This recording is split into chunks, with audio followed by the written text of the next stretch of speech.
Greetings, everyone, you've just tuned into 6-Path Weeb, and I'd like to officially welcome you to the channel. Today, we're diving into part 2 of our ongoing fanfiction exploration. What if Naruko became the youngest Jōnin in history? This alternate universe pushes the boundaries of canon and reimagines the legacy of the Hidden Leaf through a powerful new lens. Disclaimer, this content is created purely for entertainment and thoughtful discussion.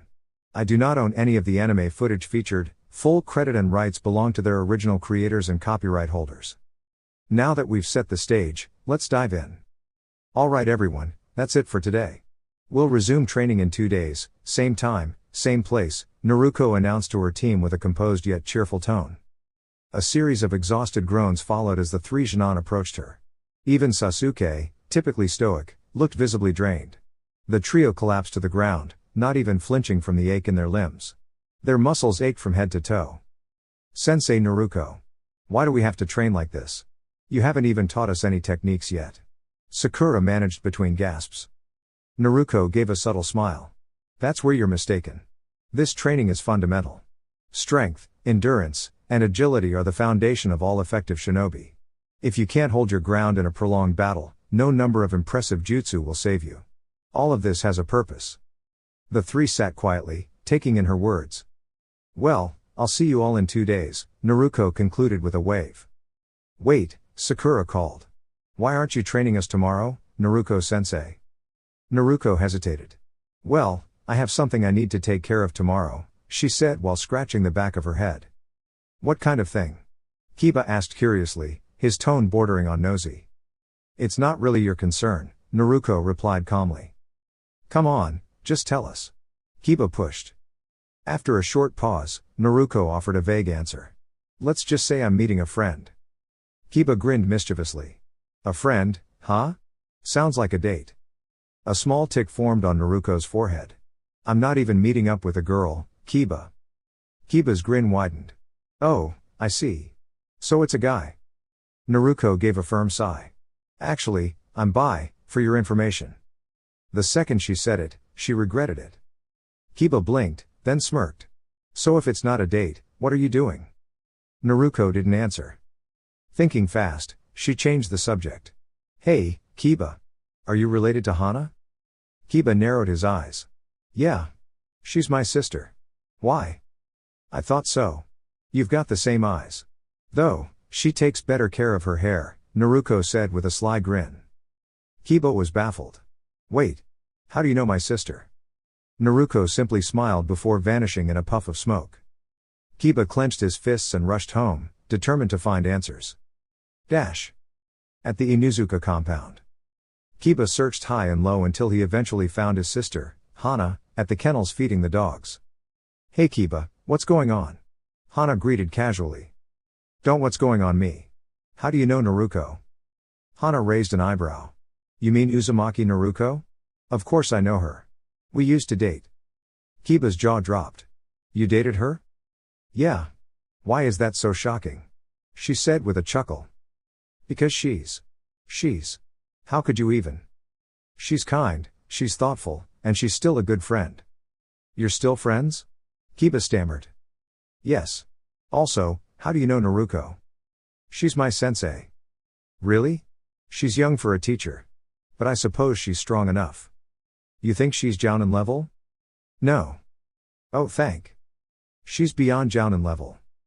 Kiba's eyes rolled back, and he fainted right there, Hana's amused laughter echoing through the kennel. The next morning. Naruko woke earlier than usual.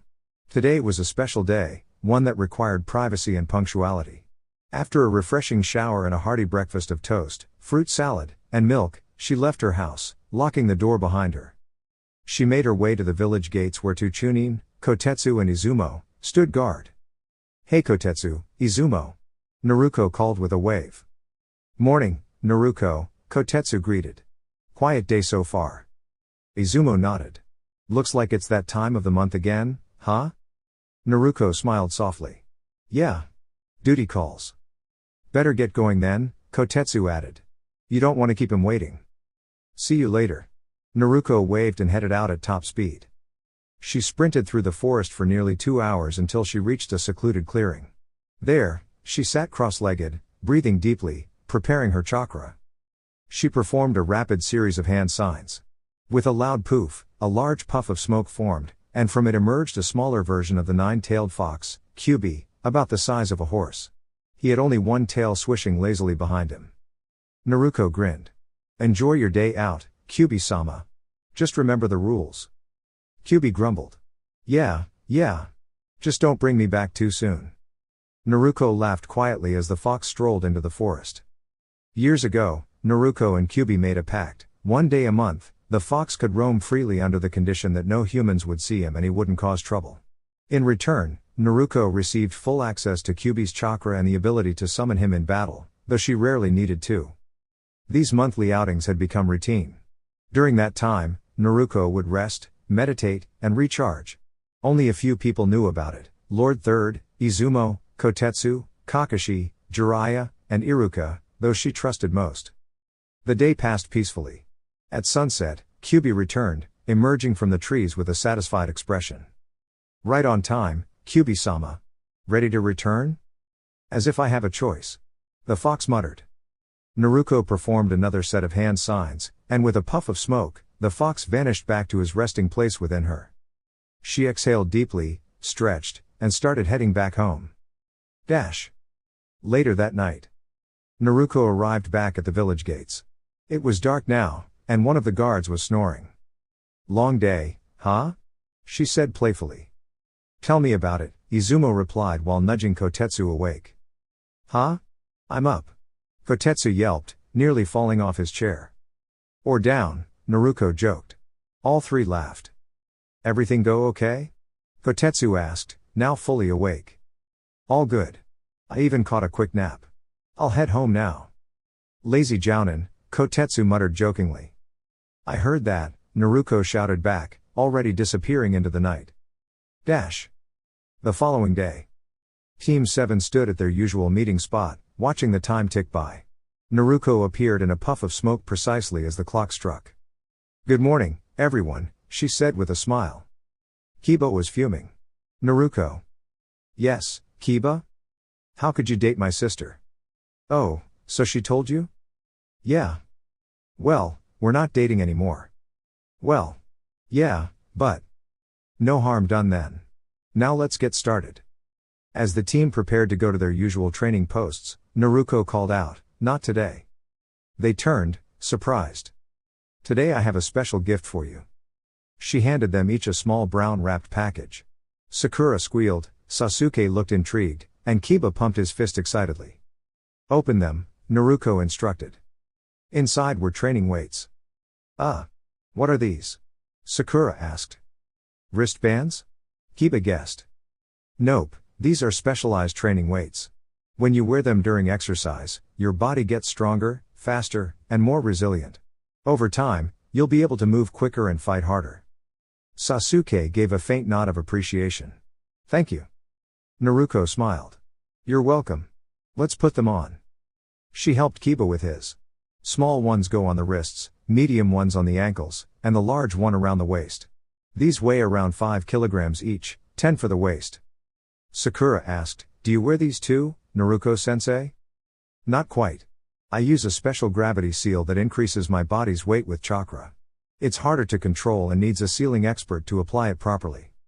"Who placed yours?" Sasuke asked. "Jiraiya, one of the legendary Sannin." Sasuke's expression shifted, clearly impressed. "All right, time for a long-distance run. You'll circle the village until 7 in the evening. Breaks at 11, 1:30 for lunch, and 4. Got it?" The team groaned in unison. "Move it. Or I'll increase the weight." The three took off. Naruko smiled. Being a mentor had its challenges, but it certainly had its rewards. Flashback. Anko lay resting in a hospital bed, her body slowly healing after being left in Konoha by her former mentor, Orochimaru. She had been unconscious for a while, but her condition remained stable, all things considered. A soft groan escaped her lips as she stirred, her eyelids fluttering open only to be greeted by the stark brightness of the room. She instinctively shut them again, this time taking care to open them gradually. Once her vision adjusted, she scanned her surroundings with caution until she realized she was in the hospital. Feeling relatively safe, she let her eyes close again, until a voice interrupted the quiet. Oh, so you're awake? Anko slowly turned her head to the right, where the voice had come from. There, in the adjacent bed, lay a girl who appeared younger than Anko. The girl had striking blonde hair and the most vibrant blue eyes she had ever seen. Despite being bandaged across her cheeks, neck, and chest, the girl wore a gentle, uplifting smile that caught Anko off guard. Who are you? Anko asked softly, her voice slightly shaky with uncertainty. Oh, me? I'm Uzumaki Naruko. And you? Anko. Well, it's very nice to meet you, Anko. The two fell into a comfortable silence. Anko took the opportunity to examine the room, her gaze eventually falling on a card placed on the bedside table next to Naruko. She could just make out the words on the front, "Get well soon." Who's your card from? She inquired hesitantly. Although Naruko was clearly younger, and Anko was 13, she now felt no threat from her. Naruko's smile brightened. It's from Tachi, she said proudly. Tachi? She's my friend, my best friend actually. We just completed the Jōnin exams together with our teammate. I might have pushed myself a bit too far in the final round. That's why I'm here. Oh. Anko blinked, then processed what Naruko had said. Wait. The Jōnin exams? Yep. Anko tilted her head, mildly surprised. Naruko seemed so young for such a challenge, but then again, Anko had learned long ago that appearances could be misleading. How old are you? 8. But I'll be 9 soon, in 2 months. E8? MHM. End flashback. Anko? You okay? You kind of zoned out there. Huh? Oh, yeah. I'm fine. Just got lost in thought, that's all. So, how do you know her anyway? I met her a couple of months ago. I was assigned to mentor a Jōnin team, and she happened to be there too. She was already leading her own team, and she passed them with flying colors. She's already a sensei? But she's only. Anko paused, mentally calculating the years since that day in the hospital. About 16. Yeah, I know. But she's incredibly gifted. Thanks, Kurenai. I think I've got everything I needed. I'll be going now, see you around. Wait. Yes? Why were you asking about her? Because I just ran into her at the Dingo Dengo Cafe, and she knew my name. I figured it was only fair that I got to know hers too. And with that, Anko departed. Kurenai watched her leave, shaking her head with a slight smile. I swear, that woman becomes more unpredictable every time I see her. The next day at Dingo Dengo Cafe. The following morning, Anko strolled into the Dingo Dengo Cafe, as she often did whenever she wasn't assigned to a mission. With a tray filled with her favorite treats, she scanned the room and soon found the person she'd been looking for. She approached the table and gently cleared her throat to draw attention. When Naruko looked up, Anko smiled. Mind if I join you? She asked. Not at all, Naruko responded warmly.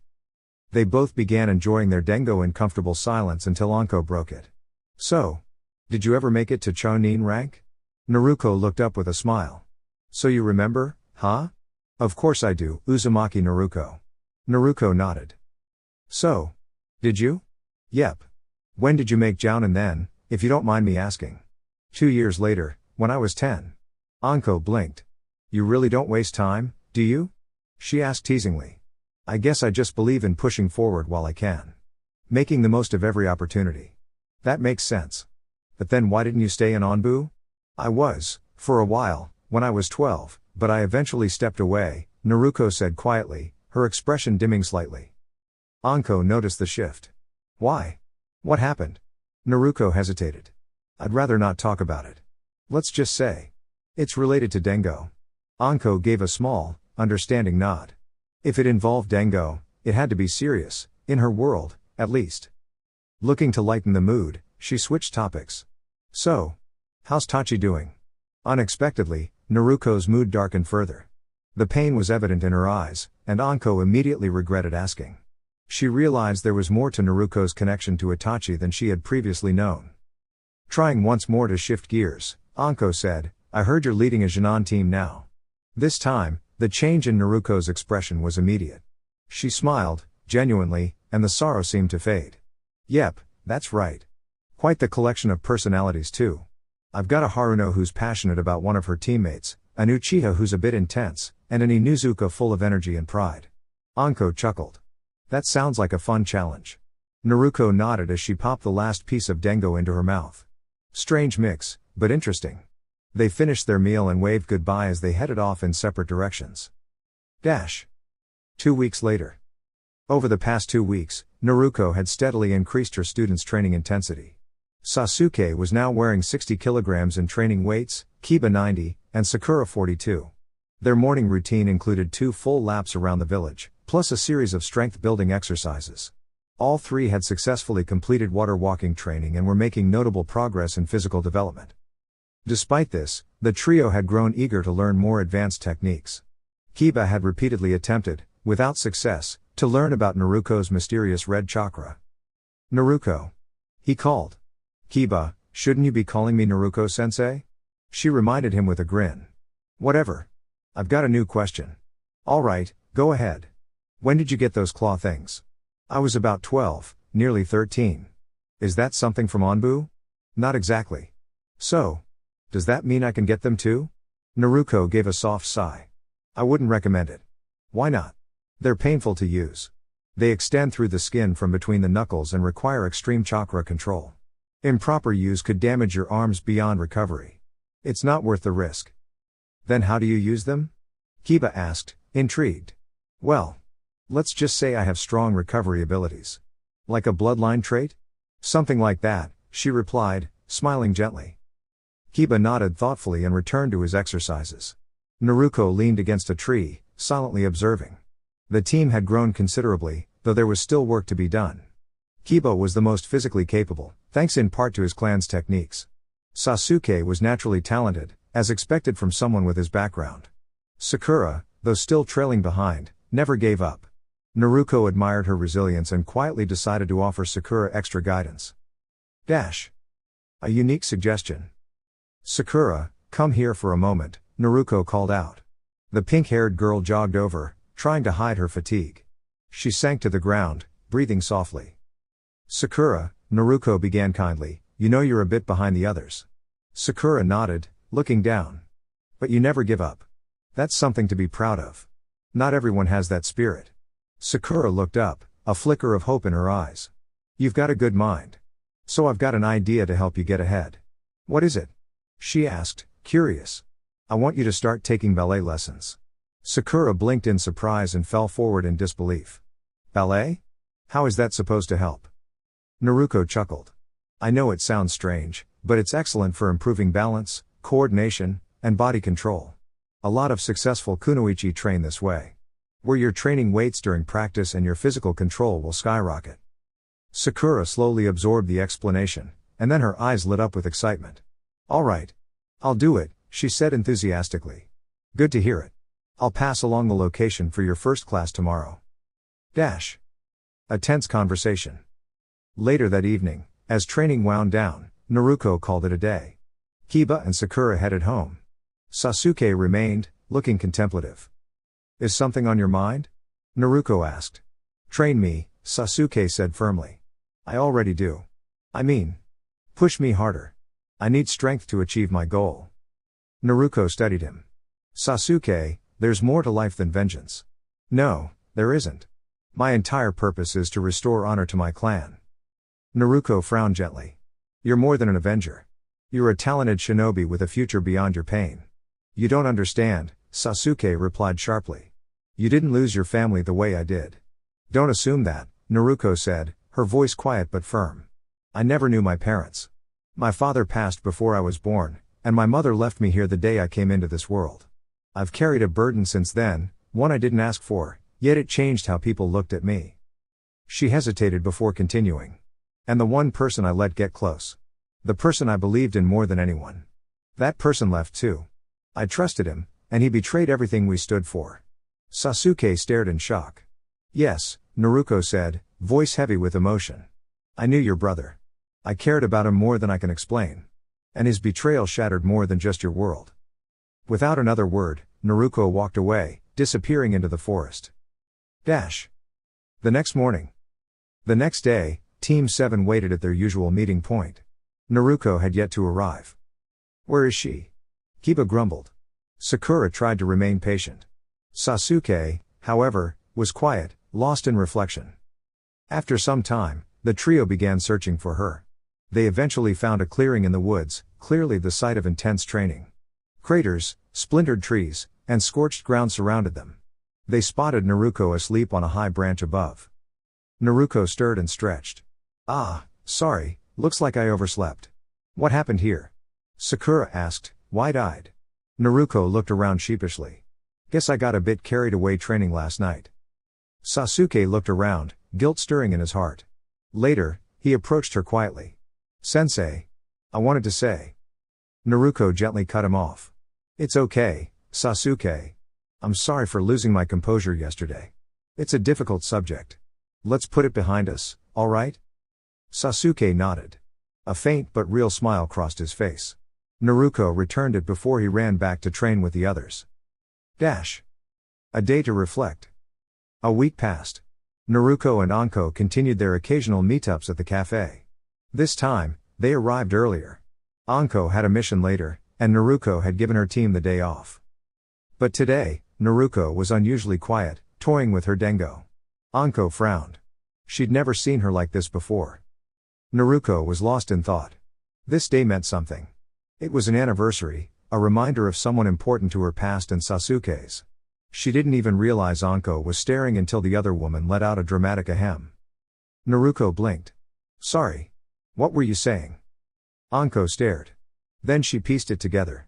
The date, the name Tachi. It wasn't just any day. It was the anniversary of the Uchiha tragedy. Now she understood Naruko's silence, and the pain in her eyes. "You okay, Anko?" Naruko asked, noting her distant expression. Anko gave a soft smile. "Yeah. I just get it now." And in that quiet cafe, no more needed to be said. "Wah, oh yeah. I'm alright. Although, I was thinking." She paused thoughtfully. "That sounds like it could be interesting," Naruko replied with a gentle smile, the hint of her earlier gloomy mood now faded. Anko returned the smile, contemplating how best to express her thoughts. "You know, Naruko. We've been spending time together for a while now, and it's always been enjoyable, right?" "Yeah," Naruko responded, her expression showing curiosity about where the conversation was headed. "So, how would you feel about the two of us going out for a proper outing? Like a date?" Naruko raised an eyebrow in surprise. "You mean a real, official kind of date?" "Yeah. Unless you're not comfortable with that," Anko added sincerely. Naruko tilted her head slightly, resting her hand on her chin with a playful smile.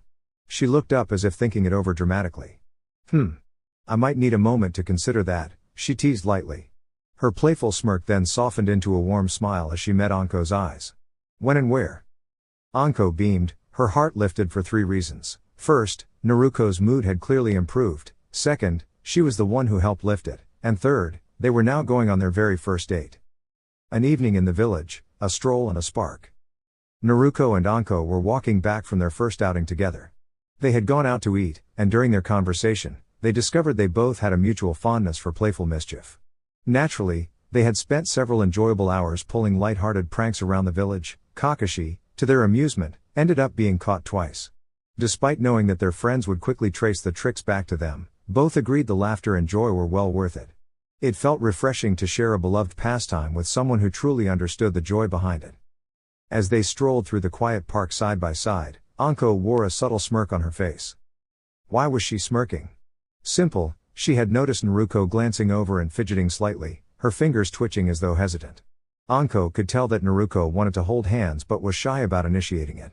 Finding the moment both sweet and amusing, Anko decided to take the lead.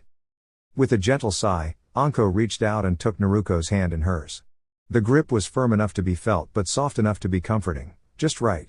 Naruko, visibly relieved, turned to face Anko with a warm smile that made Anko's heart flutter. There was something playful and clever in Naruko's smile, it reminded her of a fox. She smiled back, captivated. Naruko, for her part, adored Anko's smile. When she grinned, her eyes curved into cheerful crescents, and her energy was infectious. Walking together hand in hand under the soft moonlight was a moment Naruko could get used to. In fact, she already was. After a few moments, Anko suddenly released Naruko's hand and walked away a few paces toward a tree. She leaned her back against it and looked at Naruko with a teasing sparkle in her eyes. The moonlight bathed her figure in a soft glow, and the park fell quiet for just a moment. Well, aren't you going to come over here and kiss me? Anko asked playfully, fluttering her eyelashes. Naruko grinned, stepping closer until she was just a short distance away. Tilting her head mischievously, she replied, I'm not so sure. I'm waiting, Anko teased again. Naruko leaned in slightly, placing her hand gently against the tree beside Anko's head. Their faces were now only inches apart. With a quiet moment of anticipation, their lips met in a gentle and affectionate kiss. After a few seconds, Naruko softly pulled away and rested her forehead against Anko's. Their eyes met again in the moonlight before Naruko looked down briefly and leaned in once more. This time, their kiss was more spirited, still appropriate, yet filled with youthful excitement. Anko wrapped her arms around Naruko's shoulders as Naruko's hand reached her cheek, softly caressing it. Their shared warmth and the closeness sent a pleasant shiver through them. It was a moment of connection, earnest and sweet. Eventually, the kiss came to a natural pause, and Naruko rested her forehead against Anko's again. They looked into each other's eyes, both cheeks tinged with a faint blush. Naruko gently wrapped her arms around Anko in a warm embrace, which Anko returned without hesitation. As they stood there for a few moments, Naruko quietly commented, "You smell really nice." Anko chuckled lightly, a rare sound that came from genuine amusement. "Glad you noticed. I picked a special shampoo just for tonight." Naruko murmured into her hair, taking in the calming scent of lavender and jasmine. She ran her fingers lightly through Anko's hair before they slowly let go, though they kept their fingers interlocked. As Naruko glanced toward the direction of Anko's apartment, the two resumed walking in peaceful silence. They often exchanged smiles when their eyes met, each glance making the evening feel even more special. By the time they arrived, the building stood quietly under the moonlight. Anko lived in a tidy second-floor apartment, the top level of a small complex. They stopped outside the entrance. "Would you like to come in?" Anko asked softly. "Not tonight, Anko-chan. I need to meet with my Jōnin team early tomorrow," Naruko replied with a gentle smile before giving her a soft peck on the lips. Anko looked at her thoughtfully. "So, you're saying?" "That I'd really like us to go out again soon," Naruko said with a warm grin. Anko leaned closer, whispering with a smirk, "Sounds good to me." She gave her another brief kiss before pulling away and retrieving her keys from her coat pocket, all while keeping her eyes on Naruko. As she jingled her keys, Naruko stepped back slightly. "Guess I'd better go. I'll see you soon, Anko-chan." Anko waved with a smile as Naruko turned and walked away. Once she disappeared around the corner, Anko entered her apartment, locked the door, and prepared for bed, drifting off to sleep with a content smile on her face. Naruko, too, fell asleep with similar thoughts and a hopeful heart. A week later. 3, 2, 1. "Morning, team." Naruko called out cheerfully as she approached her 3 students. "Good morning, sensei." Sakura responded enthusiastically. Her 2 teammates gave nonverbal nods. "I've got something important to give you all, so gather around," Naruko said, reaching into her pocket. She pulled out 6 sheets of paper, 3 were slightly larger and white, and the others smaller and cream-colored. She handed the larger ones to each Jōnin. "I've nominated all of you for the upcoming Jōnin exams. These forms need to be filled out within the next week, should you choose to participate." She gave them a moment to absorb the news. Now, the Jōnin exams are quite challenging, and many find them intense. I've trained you a little differently than other squads, so I know you're ready, but your confidence matters more than anything else. This choice is yours to make. After a thoughtful pause, Naruko reached into her other pocket. "I also have something else for you." She handed out the cream-colored slips. Sensei? These are blank, Kiba noted. Naruko smiled. "They may look that way, but these are chakra affinity papers. Allow me to demonstrate." She focused her chakra into her own piece of paper. It split neatly in half, one side became slightly damp while the other singed faintly. "This tells us that my strongest affinity is wind, with a lesser affinity for water and fire. Most ninja have one affinity, but with training, some develop more." She explained each transformation. Sagi indicated water, burning was fire, splitting meant wind, crumbling signified lightning, and turning to dust represented earth. Each Jōnin tried it. Sakura's turned damp, water affinity. Sasuke's ignited slightly, fire affinity. Kiba's turned to dust, earth affinity. Naruko nodded approvingly. "It's good to have a variety on a team. I've chosen a jutsu for each of you, suited to your element." She handed each a scroll. Sasuke, you get Kaden, Karyu Enden, a B-ranked fire style technique. Given your clan's legacy, I trust you're ready for a higher level challenge. Kiba, your scroll contains Doden, Dachu Aigyo no Jutsu, a defensive earth style jutsu. It complements your aggressive style well. Sakura, your scroll holds Suten, Teppo Dama, a water style technique designed to give you stronger offensive capabilities. You've got a week to study and master them. I won't be giving further training this week unless you seek assistance. Good luck. And with a playful puff of smoke, Naruko vanished. Kiba immediately grumbled. Hey! Why does Sasuke get a higher rank jutsu? Sakura sighed. He earned it through training. Besides, your technique is rare and useful. Rank doesn't always equal strength. Yeah, but his sounds cooler. Think about it this way, if you two ever spar, your technique can give you the edge to evade his attacks. Kiba thought for a moment, then smiled. You're right. I got an awesome jutsu. He and Akamaru ran off enthusiastically. Sakura watched them go, shaking her head before spotting Sasuke nearby. Her eyes lit up. Oh Sasuke-kun, since we don't have any training, how about a little date? No, he replied simply and walked away, heading off to begin his training alone. Sakura sighed and checked the time. Guess I'm off to ballet then. Just then, a familiar voice called out. Oi, forehead girl. Don't tell me you're actually taking ballet. Isn't that for little kids? Ino said as she emerged from nearby bushes. Sakura turned sharply. Ino pig, what are you doing here? Looking for Sasuke-kun, obviously. Though it seems you scared him off. But seriously, ballet? Sakura replied with confidence. Trust me, I know what I'm doing. Ino raised an eyebrow. Still weird. Sakura smiled to herself as she turned away. She didn't need Ino's approval. Ballet, after all, was her way of staying focused and graceful. Sakura smiled gently and leaned in closer, her lips nearing Ino's ear as if about to share a confidential secret. Secret, she whispered melodically, prompting a flicker of irritation to cross Ino's face. However, Ino quickly regained her composure, offering a confident smirk. Oh, I see now. You think that Sasuke will notice you because you've taken up ballet. I hate to disappoint you, Sakura, but Sasuke isn't drawn to ballet, and even if he were, it wouldn't change how he feels about me. Sakura, unfazed, simply smiled with quiet resolve. That's not the reason I'm doing ballet, she replied calmly. My motivation runs much deeper.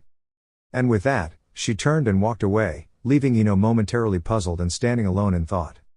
1 week later. Outside the designated building for the Jōnin exams, Sasuke and Kiba stood waiting patiently, accompanied by Akamaru. Both young shinobi were anticipating the arrival of their teammate, although they found it somewhat odd that she hadn't shown up yet. Before they could speculate any further, their teammate appeared at last, but there was something subtly different about her. Neither of them could immediately identify the change until Kiba pointed it out. Hey Sakura, your outfit's different, he observed. Sakura glanced down briefly before looking back up to meet his gaze with a nod. Yes, I made a few adjustments. She now wore a red sleeveless top, similar in design to her Shippuden attire, paired with her usual black shorts and blue shinobi sandals. A midnight blue skirt, reaching just below her knees, layered over her shorts. The skirt was designed with 2 functional slits along the sides to allow for ease of movement. Her hair was styled neatly into a bun, with 2 strands framing her face, and her forehead protector tied around her brow. She carried her utility pouches as usual, with a scroll fastened securely to each thigh. Kiba raised an eyebrow. What's the purpose behind the new look? It allows for greater flexibility and movement, she explained. Kiba nodded in understanding, accepting the practical reasoning. Sasuke, however, fixated on the scrolls. Sakura, he said, his tone inquisitive. She turned toward him with a cheerful sparkle in her eyes. Yes, Sasuke? Why do you have those scrolls? Oh. They contain some useful items I may need later, she replied casually. Like what, exactly?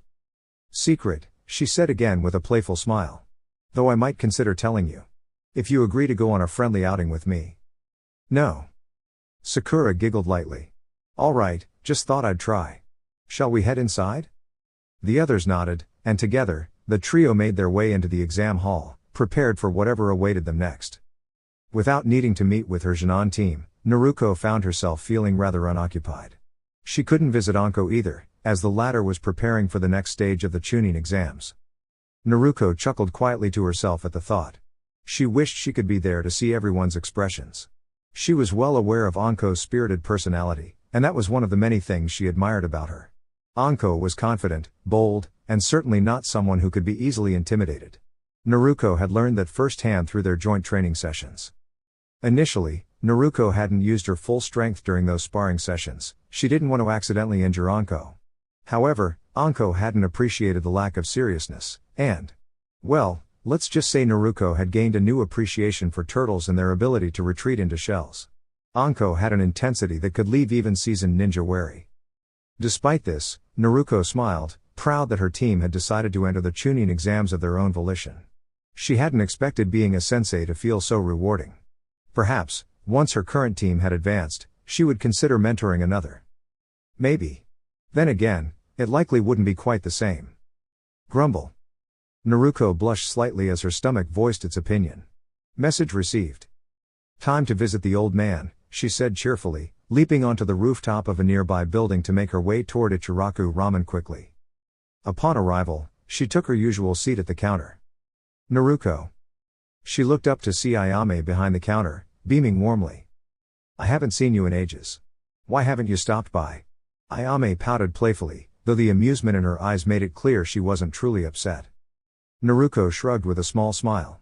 I've been busy training my Jōnin team. And whenever I get extra time, I usually spend it with Anko-chan. Anko-chan? Ayame raised an eyebrow, smirking. So, have you found yourself a girlfriend? Naruko smiled softly, yeah. Ayame squealed with excitement. Aw, that's adorable. Naruko's cheeks turned a light shade of pink, which Ayame noticed immediately. Have I met her?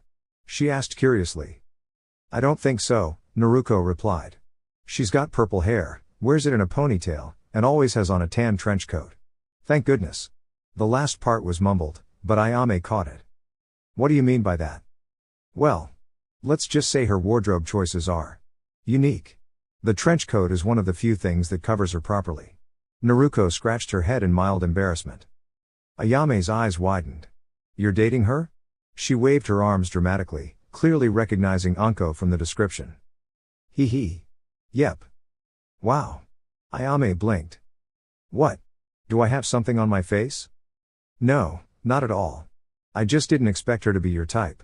I mean, she's definitely attractive, but... But what? Ayame giggled lightly. Nothing really. I guess you're just growing up. Naruko's eye twitched slightly. I'm not a kid, you know. You're only a year older than me. And technically, I became an adult when I became a Jōnin. Relax, will you? People are staring. Indeed, they were. Hee hee. Sorry. It's okay. So, what made you go for her instead of me? Ayame. You're like a sister to me. That would be really weird. Ayame laughed and ruffled Naruko's hair. Yeah, I know, kiddo. Stop calling me that. Dash. Chunin exams, room 301. Congratulations. You all pass, Ibiki announced calmly after the first test. He internally commended himself on the high dropout rate, though 26 teams still remained out of 138. This was more than he had expected. She should be arriving soon, he thought, glancing toward a newly replaced desk. The last one hadn't survived the previous round's entrance. Courtesy of Anko. He shuddered slightly at the memory. Even for someone in his profession, Anko's unpredictability could be overwhelming. He silently wished the best for whoever had taken an interest in her. Dash. At Ichiraku Ramen. Achoo. Careful, Naruko, Ayame said kindly. Hope you're not catching a cold. Nope. I don't get sick, Naruko said confidently.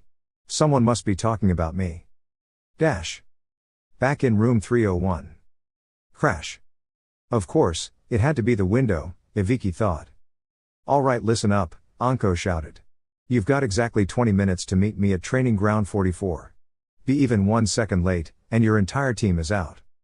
Some of the participants opened their mouths to protest, but Anko cut them off. What are you waiting for? Move it. The room cleared in record time. Anko grinned, turning toward the grumbling behind her. Just once.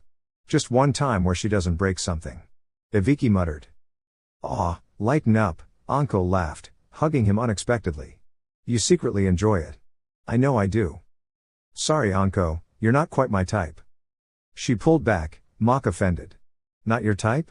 That's fine, I already have a wonderful partner. She raised her fist triumphantly.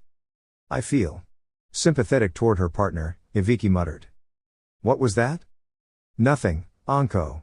Nothing at all. Poor soul. Dash. Back at Ichiraku. That really hit the spot, Naruko said, stretching contentedly. You're always welcome here, Naruko. Ah. She began to say, but stopped as she felt something soft press against her lips. Hiya, Naruko-chan. Anko-chan. You startled me. Hee, I couldn't resist, Anko said cheerfully. Shouldn't you be at the second part of the Chunin exams? Well, yes. But I wanted to see you first, she said with a grin, settling into Naruko's lap. Naruko kissed her gently and wrapped her arms around her. You can't just leave the participants waiting, though. Anko feigned a wounded look. Aw.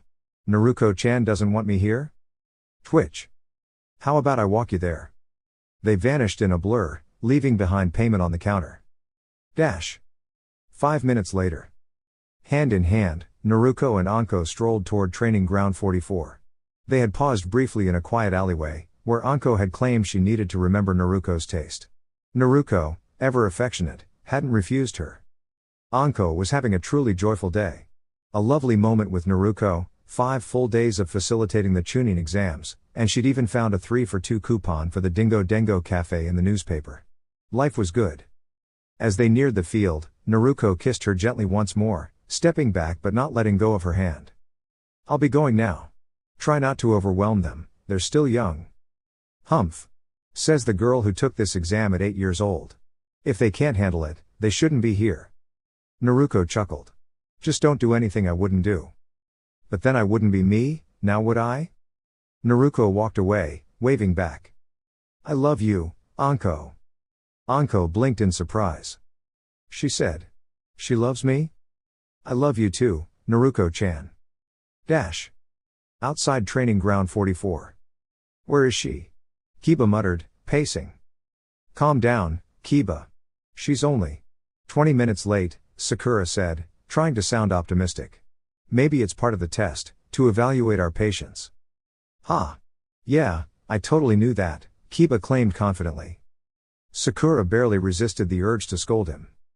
Meanwhile, Sasuke sat in silence, reflecting on the only jutsu their sensei had given him. He had practiced tirelessly, even applying a specialized runic seal to restrict his chakra flow for training purposes. Upon removing it that morning, he could already sense the improvement. He briefly wondered if Sakura or Kiba had gone to their teacher for extra guidance. Sakura, maybe. But Kiba? Unlikely, his pride often got in the way. Oi, Sasuke. He looked up, eyebrow raised. See something you like? Kiba teased. Sasuke-kun isn't interested in guys, Kiba, Sakura snapped, finally giving him a light tap on the head. Sasuke sighed. Maybe there's one benefit to fangirls. If someone's annoying me, I could just send them at the problem. But the downsides definitely outweigh that. Alright everyone, listen up. Anko announced with a confident grin. This is where the next stage of your exam will take place. Welcome to Training Ground 44, more commonly referred to as the Forest of Challenge. She gestured behind her to the massive, fenced-off area filled with towering trees and thick mist.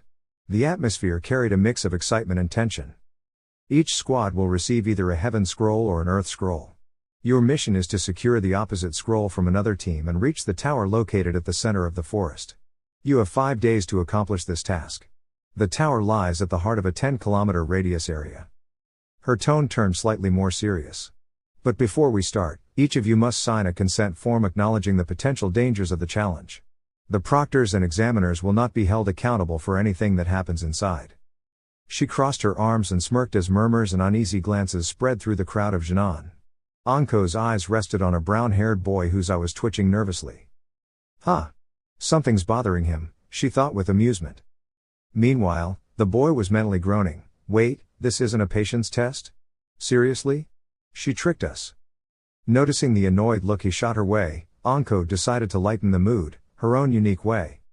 With practiced precision, She flicked a kunai in the direction of Kiba, allowing it to barely graze his cheek, just enough to startle him. He let out a surprised yelp. In a flash, she was behind him, standing close enough that he could feel her presence. He stiffened with surprise. You need to be more aware of your surroundings, she said playfully, stepping back with a smirk. Kiba stood still, unsure how to react. His teammates were wide-eyed, clearly unsure whether to laugh or worry. Anko chuckled softly. She enjoyed watching the different reactions from the participants every year. It was her own tradition to keep things interesting. Just then, she felt a tap on her back. Turning around swiftly, she saw one of the ninja from the grass village holding her kunai, balanced skillfully on the tip of their tongue. Here you go, the ninja said calmly. Thanks, Anko replied, a little surprised, before wiping the blade clean and returning to her usual post. Alright, once your team has signed the forms, head over to the tent there. You'll submit the paperwork and receive your scroll. 10 minutes later, all teams stood by their assigned gates, focused and ready. Nervous energy buzzed through the air, but no one showed signs of backing down. See you all in 5 days. Hopefully with both scrolls in hand. And now, begin. With that command, the gates swung open and the teams darted into the forest, their silhouettes quickly disappearing into the mist and shadows. Dear YouTube family. That's a wrap for now, our transmission ends here. If you found value in this digital dive, smash that like button, share the vibes, and subscribe to stay synced with the frequency. Activate the notification bell so you never miss an upload from the multiverse of 6-Path Weeb. Until next time, stay sharp, stay curious, and stay upgraded. Signing off. 6-Path Weeb, out.